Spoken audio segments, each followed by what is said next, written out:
चलिए विद्यार्थी, तो इस वीडियो में हम लोग देखेंगे कि आपको हिस्ट्री का, ठीक है, जो यूरोप में राष्ट्रवाद चैप्टर है उसके बारे में पढ़ाएंगे, ठीक है। और वीडियो बिल्कुल ध्यान से दिखेगा, थोड़ा भी स्किप नहीं कीजिएगा और आपको पूरा कहानी ध्यान से सुनिएगा। आपको इसी क्लास में ही याद हो जाएगा आपको सभी क्वेश्चन, ठीक है। और हाँ, आपको इस बारे में बता देते हैं कि इस चैप्टर से कितना आपको पूछा जाता है सवाल बिहार बोर्ड में, जो 10वीं के, जो हम कल आपको बोले थे कि हम आपको कल से वीडियो देंगे, ठीक है। तो आज हम ये वीडियो हम हो सकता है कि 11-12 बजे अपलोड करें, लेकिन आप लोग भोर होके देख लीजिएगा, थोड़ा सा आज लेट है, ठीक है। चलिए, तो यहाँ पे देख लेते हैं कि आखिर सवाल इस चैप्टर से कितना सवाल पूछा जाता है। तो देखिए, टोटल सवाल की हम बात करते हैं तो इस चैप्टर से आपको टोटल जो है 5 मार्क्स पूछा जाता है। देखिए, यानी 5 नंबर के पूछा जाता है ऑब्जेक्टिव, सिर्फ ऑब्जेक्टिव की बात कर रही है। ये थोड़ा सा नंबर घट बढ़ हो सकता है, ठीक है, ये एग्जैक्ट नहीं है। दूसरी बात, इस चैप्टर से 2 मार्क्स वाला सवाल अभी 23 में अगर हम देखें तो 23 में 2023 में इसमें सवाल नहीं बना है, और नहीं 5 मार्क्स यानी 4 मार्क्स वाला सवाल भी नहीं बना है, ठीक है। इससे नहीं बना है, ठीक है। और क्वेश्चन बैंक के 2025 की बात करते हैं तो उसमें बना भी है, न भी बना है, ठीक है। तो इस तरह आपको एक बार फिर से हम बता देंगे नेक्स्ट वीडियो में, ठीक है। फिलहाल देखते हैं। चलिए, तो देखिए इसमें चैप्टर के नाम है, पहले देखिए 10 था, हिस्ट्री चैप्टर 1, यूरोप में राष्ट्रवाद, ठीक है। अब राष्ट्रवाद है, यूरोप में राष्ट्रवाद। तो हम आपको बताते हैं कि यूरोप में राष्ट्रवाद जो है, आपसे पहले पूछते हैं कि महाद्वीप की संख्या कितना है। तो बताइए, महाद्वीप की संख्या जो है, यानी पूरे विश्व में महाद्वीप की संख्या कितना है। तो अगर आपसे पूछा जाए तो विश्व में महाद्वीप की संख्या आप बताइएगा, महाद्वीप, ठीक है। महाद्वीप की संख्या कितना बताइएगा विश्व में। महाद्वीप की संख्या आपका 7 है विश्व में। कितना है? 7 है। कौन कौन सा है वो भी देखते हैं। देखिए, विश्व में महाद्वीप की संख्या 7 है। कौन कौन है तो देखिए हम बता देते हैं। एशिया महाद्वीप, ठीक है, एशिया, अफ्रीका, उत्तरी अमेरिका, दक्षिणी अमेरिका, और आपको अंटार्कटिका है, और एक है आपका यूरोप, और दूसरा यानी 7वां नंबर पे जो है आपका ऑस्ट्रेलिया है। फिर से सुनिए, पहला एशिया, दूसरा आपका है अफ्रीका, तीसरा है उत्तरी अमेरिका, चौथा है दक्षिणी अमेरिका, और 5वां है अंटार्कटिका, छठा है आपका यूरोप, 7वां है ऑस्ट्रेलिया, ठीक है। तो ये 7 महाद्वीप है, आप लोग याद करिएगा, याद करके इसको रखिएगा, ठीक है। उसके बाद हम आपसे कहते हैं, यानी पूछते हैं कि बताइए कि सबसे बड़ा महाद्वीप कौन सा है। यानी विश्व के सबसे बड़ा महाद्वीप तो एशिया है। अगर आपसे पूछा जाए कि विश्व के सबसे बड़ा महाद्वीप कौन है तो एशिया है, ठीक है। और विश्व के सबसे छोटा महाद्वीप कौन है तो ऑस्ट्रेलिया है, ठीक है। चलिए यहाँ पे देखते हैं, वो आप लिख लीजिएगा, है ना। इस बात में हम एक बार चलिए लिख देते हैं यहाँ पर, है ना। यहाँ पे लिख देते हैं, विश्व के सबसे बड़ा महाद्वीप कौन है तो ऑस्ट्रेलिया है, सॉरी एशिया है। कौन है? एशिया है। एशिया महाद्वीप के जो अंदर आता है ना, एशिया महाद्वीप कौन है? एशिया महाद्वीप के अंदर 48 देश आता है। कितना? 48 देश आता है एशिया महाद्वीप के अंदर। कौन कौन सा आता है तो भारत आता है, रूस आता है, जापान आता है, ठीक है, अमेरिका आता है।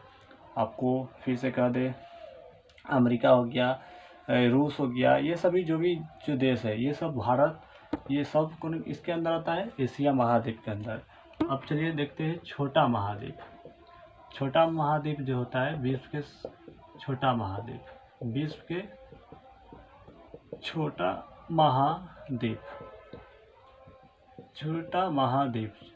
छोटा महाद्वीप जो है आपका है ऑस्ट्रेलिया है। कौन है? ऑस्ट्रेलिया। बहुत विद्यार्थी इस नाम में कन्फ्यूजन रहते थे, कन्फ्यूजन नहीं होना है, ऑस्ट्रेलिया है, ठीक है ना। एक वो होता है ऑस्ट्रिया, तो ऑस्ट्रिया नहीं ऑस्ट्रेलिया, ठीक है। तो ये आपका ये हो गया, ठीक है। अब इसमें हम जानते हैं मेन जो चैप्टर की बात है यहाँ पर यूरोप में राष्ट्रवाद। अभी चैप्टर यहाँ से शुरू करते हैं, ये कुछ बेसिक बात था जो आप लोग नोट करके रख लीजिएगा, ठीक है। अब यहाँ पे जानते हैं, अच्छा ऑस्ट्रेलिया में जो देश आते हैं यानी इसमें, तो इसमें देश घट बढ़ होते रहते हैं, ठीक है ना। तो इसमें एग्जैक्ट कोई अथी नहीं आता, ठीक है ना। तो यहाँ पे हम सिंपल सी बात जानते हैं यूरोप में राष्ट्रवाद के बारे में, ठीक है। ये मेरा चैप्टर है यूरोप में राष्ट्रवाद, ठीक है। यूरोप में राष्ट्रवाद ये आपका चैप्टर है, इसके बारे में पढ़ते हैं।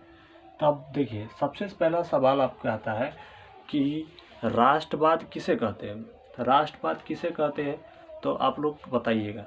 देखिए राष्ट्रवाद अगर आपसे पूछे कि राष्ट्रवाद किसे कहते हैं, कोई भी आपसे पूछे तो राष्ट्रवाद उसे कहते हैं जिसके अंदर, जिस भी व्यक्ति के अंदर प्रेम, स्नेह, लगाव, गर्व, देश के प्रति भावना हो उसे राष्ट्रवाद कहते हैं। ऐसे नहीं बोलिएगा, तो देखिए ऐसे बोलिएगा, देश के प्रति प्रेम, स्नेह, लगाव, गर्व के भावना को ही राष्ट्रवाद कहते हैं, ठीक है ना। तो चलिए यहाँ पे लिखते हैं राष्ट्रवाद, क्या बोलेंगे राष्ट्रवाद, यहाँ लिख देते हैं राष्ट्र। आपसे पूछा है कि राष्ट्रवाद किसे कहते हैं, तो राष्ट्रवाद, ठीक है। देखिए राष्ट्रवाद किसे बोलिएगा, यहाँ पे लिखते हैं। देखिए राष्ट्रवाद किसे बोलेंगे, देश के प्रति उसको प्रेम होगा। देखिए प्रेम कैसे होगा, राष्ट्रवाद देखिए कोई देश के, आपको कोई देश जैसे मान लीजिए भारत देश है, ठीक है। अब भारत देश के प्रति कोई गलत टिप्पणी करता है, चाहे कोई गलत बात बोलता है, तो क्या है उसके ऊपर हम लोग क्या होते हैं, गुस्सा आ जाते हैं, चाहे बोलते हैं चाहे कुछ भी करते हैं उसके, है ना। तो इस क्या है हम लोग के पास यानी देश के प्रति प्रेम है ना। तो क्या हो जाएगा, प्रेम है, प्रेम हो गया। और देश के प्रति हम लोग के स्नेह है, ठीक है, स्नेह।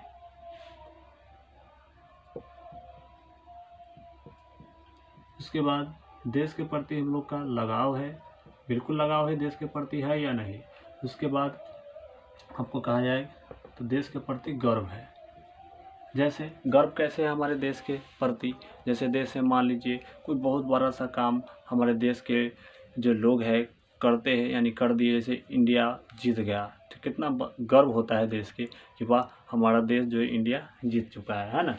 जो आप लोग यानी चैंपियंस जो देखे होइएगा हाल में हुआ था, ठीक है। तो ये है, आपसे कोई पूछे कि राष्ट्रवाद किसे कहते हैं, आप लोग क्वेश्चन लिख के बना के लिखिएगा। हम शॉर्ट में लिखते हैं, आप लोग को पूरा बना के लिखना, हम क्वेश्चन बोल देते हैं। राष्ट्रवाद किसे कहते हैं, तो राष्ट्रवाद उसे कहते हैं जिस व्यक्ति के अंदर या जिस लोगों के अंदर, ऐसे भी लिख सकते हैं, राष्ट्रवाद उसे कहते हैं जिस व्यक्ति के अंदर प्रेम, स्नेह, लगाव, गर्व के भावना हो, उसे राष्ट्रवाद कहते हैं, ठीक है। इतना बात क्लियर रखिएगा। आगे देखते हैं। अब देखिए राष्ट्रवाद की परिभाषा कौन दिया था, तो ये दिया था अर्नेस्ट रेनन। कौन दिया था, अर्नेस्ट रेनन। अर्नेस्ट रेनन जो है यही दिए थे राष्ट्रवाद की परिभाषा, ठीक है। तो ये राष्ट्रवाद की परिभाषा जो है कौन दिए थे, अर्नेस्ट रेनन। आप लोग लिख लीजिएगा, ठीक है। ये परिभाषा दिए थे, क्या दिए थे, परिभाषा। उसके बाद अब एक और लोग थे जो राष्ट्रवाद के आगे बढ़ावे के लिए, यानी राष्ट्रवाद के आगे बढ़ाने में सहयोग किए थे, मदद किए थे। वो कौन थे व्यक्ति, उसका नाम था फ्रेडरिक सोरियो। क्या नाम था, फ्रेडरिक सोरियो। फ्रेडरिक यानी फ्रेडरिक सोरियो, ठीक है। फ्रेडरिक सोरियो बोलते रहिएगा, जरूर जरूर तो आपको याद रहेगा। फ्रेडरिक सोरियो, सोरियो यही व्यक्ति थे। ये व्यक्ति क्या किए थे, तो ये किए थे क्या कि चित्र बना के, झंडा लगा के इस तरह देश की भावना को आगे की ओर बढ़ाया था, ठीक है। तो यहाँ पर ही हम लिखेंगे। तो हम लोग जो अभी पढ़ रहे हैं जो यूरोप में राष्ट्रवाद, जो विश्व में हम बताए कि विश्व में महाद्वीप की संख्या कितना, तो 7 है, जिसमें हम छठा यूरोप के बारे में पढ़ रहे हैं, ठीक है। छठा जो है हमारा यूरोप है, यानी जो दुनिया की सबसे बड़ा छठा महाद्वीप है, कौन, यूरोप। उसके बारे में हम लोग ये सब जो डिटेल पढ़ रहे हैं उसी के बारे में। यूरोप के अंदर में लमसम यानी यूरोप के अंदर में 44 देश आता है। कितना देश, 44 देश आता है, ठीक है। जिसमें हम बात करेंगे इटली, जर्मनी, है ना, बेल्जियम, जैसे कि और सभी जो देश है, परसा, ये जो भी देश है, ये सभी जो देश है उसके अंदर में आते हैं। तो इस सबको हम लोग बात करेंगे यूरोप के अंदर, ठीक है। इसके बाद देखिए फ्रेडरिक्स और यू जो थे, ये क्या किए थे, झंडा के माध्यम से, चित्र के माध्यम से देश के प्रति यानी भावना को बढ़ावा दिए। उसके बाद झंडा, तो ये काम किए थे। इतना बात तो हम लोग समझ गए, है ना, इतना बात को समझ गए। अब इसमें क्या हुआ था, बात को समझिएगा ध्यान से।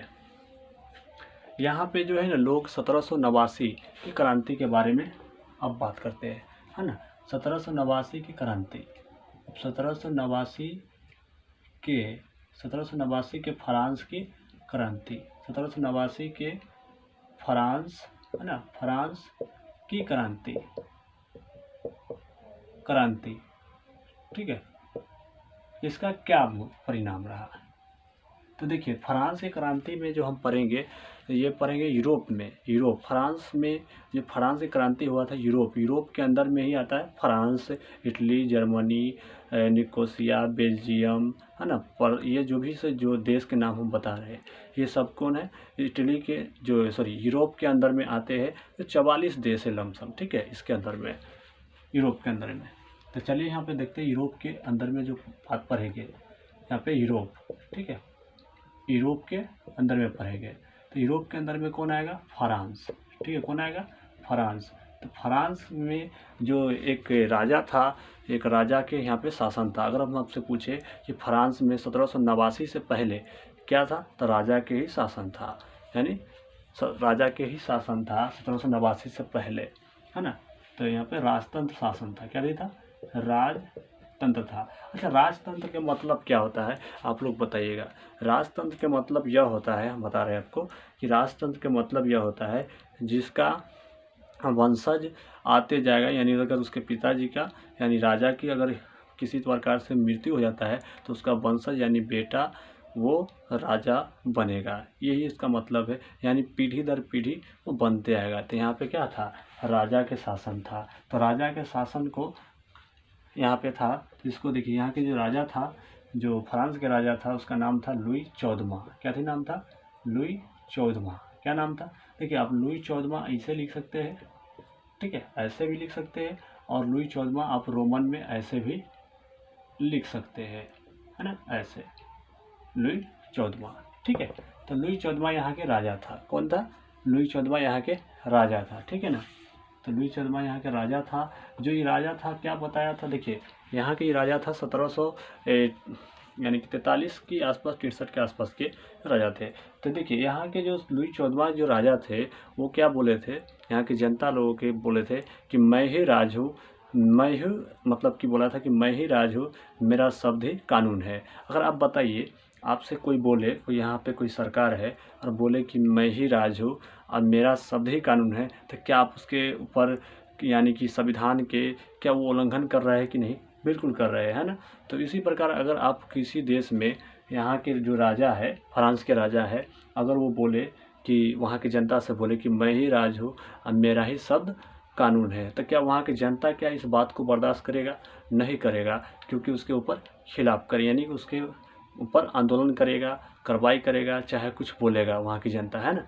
तो वहाँ की जनता, यहाँ की जनता जो है इसके ऊपर गुस्सा आ जाता है ना। तो ये क्या था, ये शब्द बोला था, एक नारा दिया था यहाँ की जो लुई 14वां जो है एक नारा दिया था, बोला था कि मैं ही राज हूँ, मैं ही राज हूँ। क्या बोला था, मैं ही राज हूँ, मेरा शब्द ही, मेरा शब्द ही, मेरा शब्द ही कानून है, मेरा शब्द ही कानून है।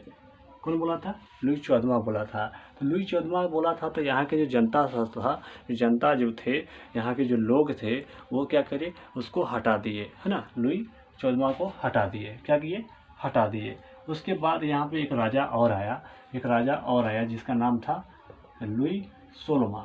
देखिए लुई 15वां था, तो लुई 15वां उतना खास नहीं है, इसलिए उसको हम स्किप करते हैं। देखिए इतिहास की कोई अंत नहीं होता है, ठीक है, बहुत सारा इतिहास है, इसलिए जो ज़रूरी चीज़ है, जो आपके बोर्ड एग्जाम में पूछा जाता है, उसी चीज़ को हम आपको पढ़ा रहे हैं, ठीक है ना।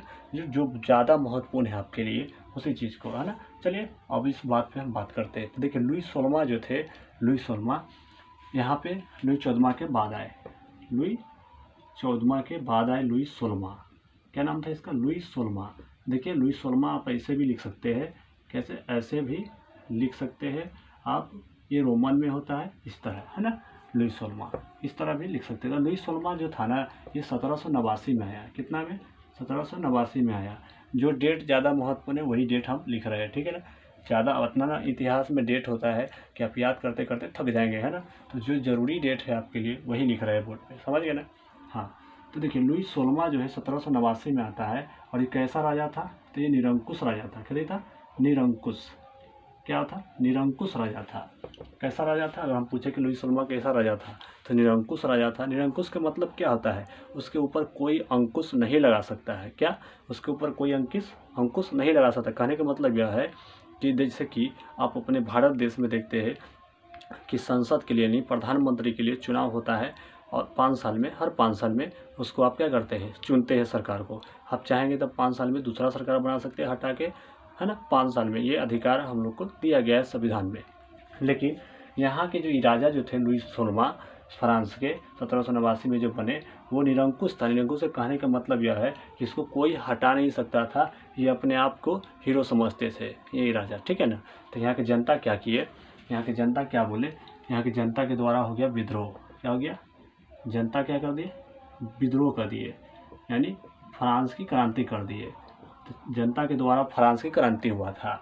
पूछा फ्रांस की क्रांति किसके द्वारा? था जनता के द्वारा हुआ था। तो जनता विद्रोह किए, इसका नाम रखा 1789 के फ्रांस क्रांति।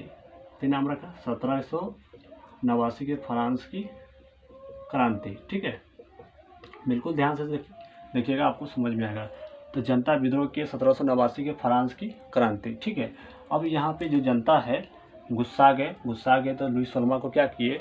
लुई 16वां ज़्यादा अपने आप को बन रहे थे हीरो, तो लुई 16वां को क्या किए? यहाँ की जनता पकड़ के फांसी पर चढ़ा दिए, यानी गुलेटी पर चढ़ा दिए। तो आपसे पूछा जाएगा कि फ्रांस के जनता लुई 16वां को क्या किए? तो फांसी पर चढ़ा के, यानी कि मृत्यु दे दिए, यानी दंड दे दिए, यानी गुलेटी पर चढ़ा के मौत उसको हो गया, है ना। तो यहाँ पे लिखेंगे लुई 16वां को, लुई 16वां को फांसी पर चढ़ा दिया गया। कौन चढ़ाया फांसी पर? बताइए। तो वहाँ की जनता। कहाँ की जनता? फ्रांस की जनता लुई 16वां को फांसी पर चढ़ा दिया। तो ये सभी बात आप लोग लिख लिए होइएगा, है ना। और अब आगे इस बात को हम इधर से मिटाते हैं, ये थोड़ा सा मिटाते हैं इस वाला एरिया को, ठीक है। यहाँ पे इसको हटा रहे हैं, आप लोग लिख लिए होइएगा, इतना को हटाते हैं। देखिए अब जो है गया, अब देखिए लुई 16वां को जब यहाँ से फांसी पर चढ़ा दिया गया, तो यहाँ की जनता क्या किए? एक संविधान बनाया। क्या बनाया? संविधान बनाया। वो अपना एक संविधान बनाया। यहाँ की जनता संविधान बनाया। क्या बनाया? संविधान बनाया। इस संविधान जब बनाया ना, तो यहाँ की जनता जो है, यहाँ की जनता इस संविधान में लिखे, क्या लिखे? तो देखिए संविधान में लिखे कि समानता का अधिकार। क्या लिखे? समानता का अधिकार। क्या लिखे? समानता का अधिकार संविधान में लिखे। समानता के अधिकार का मतलब क्या होता है? समान अधिकार सबको मिलना चाहिए। जितने भी यानी फ्रांस के नागरिक है, वो सभी को समान अधिकार मिलना चाहिए। यहाँ की जनता के द्वारा बनाया गया था। उसके बाद यहाँ पे एक जो है, यहाँ पे जो फ्रांस के समानता का अधिकार मिला, और यहाँ के जो लोग थे, यानी फ्रांस के जो लोग थे, व्यक्ति थे, वो बोले थे कि मेरा जो फ्रांस जो है ना, पितृभूमि है। क्या है? पितृभूमि है। और बोला कि मैं यहाँ के नागरिक हूँ। क्या बोला? कि मैं यहाँ के नागरिक हूँ, यानी नागरिकता, ठीक है। पितृभूमि के जैसे मतलब नहीं समझे, जैसे भारत देश में हम लोग रहते हैं तो क्या कहते हैं? भारत माता, है ना, भारत माता कहते हैं। उसी प्रकार ये फ्रांस के लोग बोला पितृभूमि बोला, ठीक है। और यहाँ के बोला कि मैं यहाँ के नागरिक हूँ, यानी नागरिकता, ठीक है। उसके बाद फ्रांस जो है, अपने फ्रांस के जो जनता लोग है, जो भी लोग है, जो संविधान बनाए, वहाँ के जो लोग सभी मिल के, तो वो क्या किए? एक झंडा मतलब कि तिरंगा झंडा लाए। क्यों तिरंगा झंडा लाया गया? क्योंकि तिरंगा झंडा इसलिए लाया गया वो अपना देश में, फ्रांस में, ताकि वहाँ के लोग को गर्व हो। अगर उसके देश के प्रति कोई आवाज़ उठाए, कुछ बोले, तो सभी वहाँ की जनता गर्व हो, है ना। इसके लिए वो तिरंगा झंडा को लाए, है ना। तो यहाँ पे तिरंगा झंडा भी लाया गया, ठीक है। उसके बाद यहाँ पे एक भाषा लाया गया। क्यों भाषा लाया गया? जैसे कि यहाँ पे जैसे एग्जाम्पल के तौर पे हम बताते हैं, जैसे फ्रांस है, ठीक है। क्या है? फ्रांस है, फ्रांस। और इसके अगल बगल में जितने भी टूटा फूटा राज था फ्रांस के, इस सब बगल में यहाँ पर ही जो था ना, हर एक जो ये जितने भी स्टेट है, जो भी सब राज था इसका टूटा हुआ, फ्रांस के ये सब टूटा हुआ भाग है, यानी विभक्त राज है। तो इस सभी में अलग अलग भाषा बोला जाता था। अब अलग अलग भाषा बोला जाता था, तो यहाँ यानी फ्रांस से आदमी निकल के यहाँ पे आएगा, इसके अलग बगल में जो जिला है तो वहाँ पे अलग भाषा बोला जाता था। तो यहाँ के लोगों को समझ में नहीं आता और आपस में विवाद हो जाता था। इसके लिए क्या किया? आपस में विवाद न होने के लिए यहाँ पे एक भाषा लाया गया जो सभी में समान रूप से बोला जाता था, है ना, समान रूप से बोला जाता था। इसीलिए यहाँ पे एक भाषा लाया, वो भाषा का नाम था क्या? फ्रेंच भाषा। क्या नाम था? फ्रेंच भाषा लाया, फ्रेंच भाषा, ठीक है।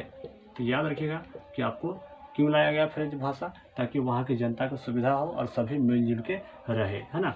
उसके बाद यहाँ पर जो है आयात निर्यात पर, यानी जो वहाँ के जनता था, जैसे यहाँ के जो लोग थे, जैसे ये फ्रांस है ना, फ्रांस है। अब यहाँ पर जाना है, यहाँ पर जाना है, ये जगह है, ये जगह है। अगर फ्रांस के लोग यहाँ जा रहे हैं तो यहाँ पे टैक्स लगता था, यहाँ से यहाँ आ रहे हैं तो टैक्स लगता था, यहाँ से यहाँ आ रहे हैं तो टैक्स लगता था, यहाँ पर आ रहे हैं तो टैक्स लगता था। यानी इस तरह के जो गोल गोल जाते थे, यानी कि अगर कोई भी स्टेट में, जैसे एग्जांपल के तौर पे हम बात करें, जैसे भारत में, यानी बिहार जो हमारा स्टेट है ना, तो बिहार से अगर हम जाते हैं यूपी, तो वहाँ पे आपको टैक्स लगता था। यूपी से अगर मुंबई चलते थे तो टैक्स लगता है, कोलकाता जाते हैं तो टैक्स लगता है। इस प्रकार फ्रांस में भी टैक्स के यानी कि लगाया जाता था। इसलिए फ्रांस के जो लोग हैं, मतलब कि वो टैक्स को समाप्त कर दिए। क्या कर दिए? कि नहीं, सभी को देश भर में, यानी फ्रांस जो देश है उसके अंदर भर में आना और जाना, मतलब देश के अंदर में आना जाना और टैक्स नहीं लगेगा। कौन? तो ये जनता द्वारा बनाया गया संविधान, उसमें लिखा गया। तो यहाँ पे लिखते हैं आयात निर्यात, निर्यात पर टैक्स हटा दिया। क्या कर दिया? समाप्त कर दिया, समाप्त कर दिया, ठीक है। तो ये समाप्त कर दिया। समाप्त करने के बाद क्या हुआ? यहाँ पर जो है समाप्त करने के बाद अब देखा कि अरे वहाँ के जो फ्रांस के अगल बगल के जो भी राज था, अगल बगल के जो देश था, जैसे फ्रांस ये है, तो फ्रांस जो ये यहाँ पर ही है, तो फ्रांस के जो अगल बगल के जो देश था, ये सब देश था, है ना, ये देश था। तो ये देश सोचा कि अरे वहाँ पे तो ये फ्रांस जो है मतलब कि यहाँ पे अपना जो है, मतलब कि ये मतलब बहुत ही आज़ादी पा लिया है, यहाँ के राजा के शासन को समाप्त हो गया, है ना, समाप्त कर दिया वहाँ के। तो ये फ्रांस जो है, कुछ लोग जो है फ्रांस के जो अगल बगल के जो देश है, तो फ्रांसीसी क्रांति के प्रभाव से यानी फ्रांस के अगल बगल के जो देश है, एक स्थापना किया, एक क्लब की स्थापना किया, उसका नाम था जैकोबियन क्लब। हम आपसे पूछेंगे कि किस क्रांति के प्रभाव के कारण फ्रांस के अगल बगल के देश जैकोबियन क्लब की स्थापना किए? तो फ्रांसीसी क्रांति के कारण, है ना, प्रभाव के कारण। तो चलिए यहाँ पे लिखते हैं, यहाँ पे लिखते हैं, है ना। तो यहाँ पे लिखते हैं, यहाँ पे लिखते हैं ना, फ्रांसीसी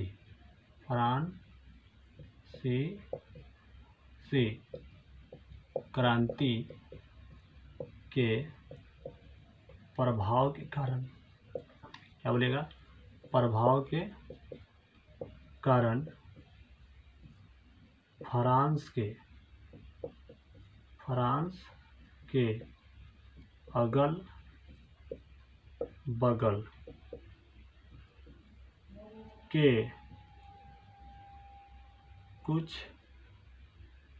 अगल बगल के कुछ देश के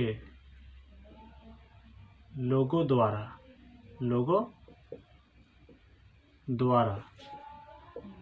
जैकोबियन जैकोबियन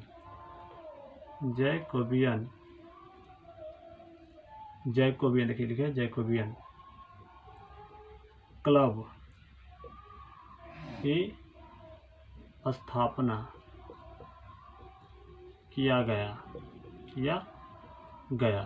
ठीक है, तो देखिए फ्रांस के जो अगल बगल के देश थे वो देखा कि अरे वहाँ पे तो राजा का शासन जो है समाप्त हो गया है, क्यों ना हम लोग भी कोई तरीका को ढूंढे। तो ये जैकोबियन क्लब की स्थापना की। इतना सारा लंबा जो लिखे है आप आराम से लिख दीजिएगा, मेरे पास जगह नहीं था इसलिए इस तरह लिखे है ना, आप लोग लिख लीजिएगा। उसके बाद जो है यहाँ पे जो फ्रांस जब देखा कि यहाँ पे आज़ाद हो गया तो फ्रांस के जो लोग जो है सोचा क्यों ना हम जो अगल बगल में जो देश है, अगल बगल में इटली हो गया, ये सब जो देश थे, जर्मनी था, जो भी था, तो क्या किया इसको सोचा कि जाके यहाँ फ्रांस के जो लोग हैं जाके सोचा कि सबको बचाते हैं। अभी देखिए कुछ लोग जो है थोड़ा सा जीत जाते हैं, युद्ध जीत गए तो अपने आप को हीरो समझ रहे थे और जैसे थे मतलब कि इधर गए बचाने, उसको सबको जो आज़ाद कराने के लिए सोचे, बस ये फिर यहाँ पर राजा के शासन हो गया। कहाँ पे? फ्रांस में। फ्रांस में जब राजा के शासन होता है तो फिर जितना ये जो व्यवस्था लगाया, जो जनता द्वारा जो लगाया गया, ये संविधान बनाया गया जनता द्वारा फ्रांस के, है ना, तो वो क्या किया, ये सभी जो है समाप्त हो गया। फिर पुनः यहाँ पे राजा का शासन हो जाता है और राजा का शासन होता है तो यहाँ पर फ्रांसीसी क्रांति का एक नारा था। फ्रांसीसी क्रांति का नारा क्या था? स्वतंत्रता, समानता, बंधुता। स्वतंत्रता का मतलब यह होता है हम स्वतंत्र है, अपना हिसाब से जी सकते हैं, अपना हिसाब से चल सकते हैं, है ना। और समानता का मतलब यह है कि जिसमें सभी लोगों का एक समान नज़र से देखा जाए, एक सम्मान से मतलब समानता का अधिकार उसको मिला जाए। समानता का अधिकार मतलब अगर उसको 5 केजी कोई चीज़ मिल रहा है तो उसको भी 5 केजी मिलना चाहिए। उसके बाद बंधुता का मतलब यह होता है कि फ्रांस के सभी जितने भी लोग हैं भाई भाई है ना। तो ये इसका फ्रांसीसी क्रांति का नारा था। ठीक है, उसमें हम अगला वीडियो में पढ़ेंगे कि नेपोलियन बोनापार्ट जब फ्रांस में फिर से आता है तो उसमें हम पढ़ेंगे। ठीक है, क्योंकि इस वीडियो को हम ज़्यादा लंबा नहीं करना चाहते हैं, क्योंकि हम थोड़ा सा आज एक तरह से आपको इंटरव्यू के तरह से दिए हैं इस वीडियो में। अब इस वीडियो को कैसा लगा, क्या अगला वीडियो आपको चाहिए, तो आप लोग कमेंट करके ज़रूर बताइएगा और वीडियो कैसा लगा वो भी बताइएगा। चलिए इसी पे